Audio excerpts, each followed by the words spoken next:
ვიესალმები ჩვენს ტელემაყურებლებს. Როგორ ვთქვათ, ეს ერთგვარად ნაციონალური მოძრაობის და ევროპული დემოკრატიის მიერ თავსმოხვეული დღის წესრიგია ხელისუფლებისათვის, როდესაც ეს აქციები არ ტარდება და როდესაც ესე იგი ქვეყნის ინტერესების საწინააღმდეგოდ ყოფილი პოლიტიკოსები და მაღალი თანამდებობის პირები უკვე ფაქტიურად ქვეყნის ინტერესების საწინააღმდეგოდ გამოდიან 1000 გვარ და სხვადასხვა კონფერენციებზე ქართული სახელმწიფოებრიობის ინტერესების წინააღმდეგ.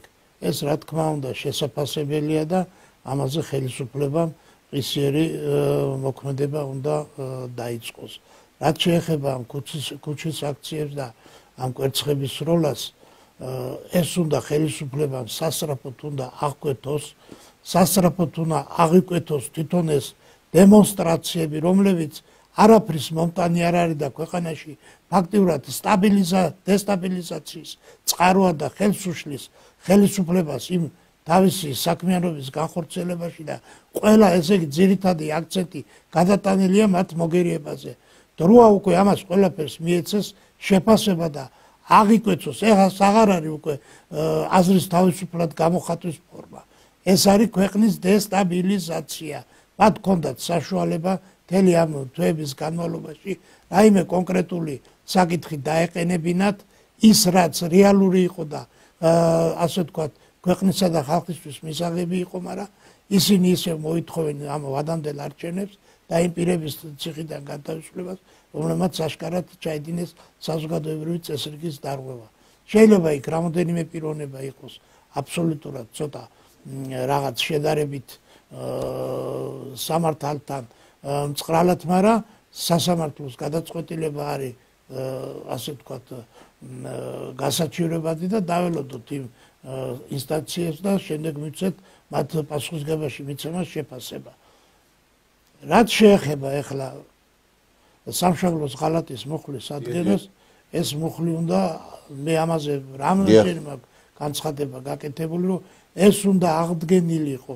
სააკაშვილმა მე ადრეც მაქვს ბევრი ინტერვიუები მიცემული, შეგიძლიათ შეხვიდეთ ჩემს სოციალურ ქსელებში და პირდაპირ ნახავთ, რომ სააკაშვილმა სპეციალურად გაამწადა კანონმდებლობა მოირგო იმისთვის, რომ შემდეგში სახელმწიფო ღალატი განეხორციელებინა, დაეწყო ქართველი ერის გენოციდი და რომ ამას კანონის სახელით გაემართლებინა.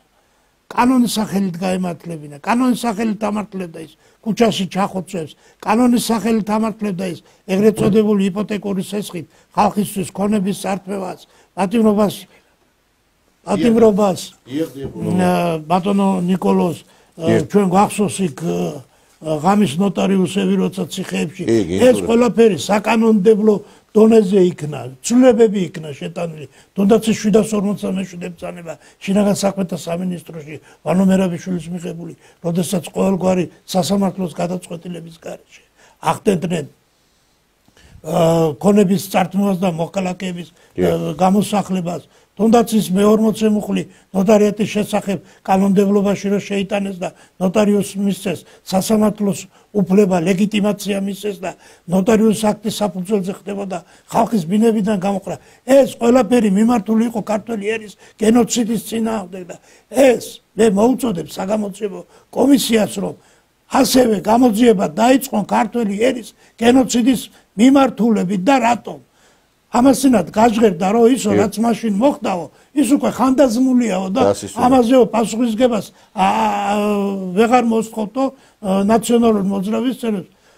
გენოციდი არის კაცობრიობის წინაშე ჩადენილი დანაშაული, რომელსაც ხანდაზმულობის ვადა არ ეხება. ამიტომ ეს რეალური ფაქტია. იგივე სამშობლოს ღალატის მუხლი. იგივე სამშობლოს ღალატის მუხლი. არა, არც მაგას არ აქვს ხანდაზმულობის ვადა.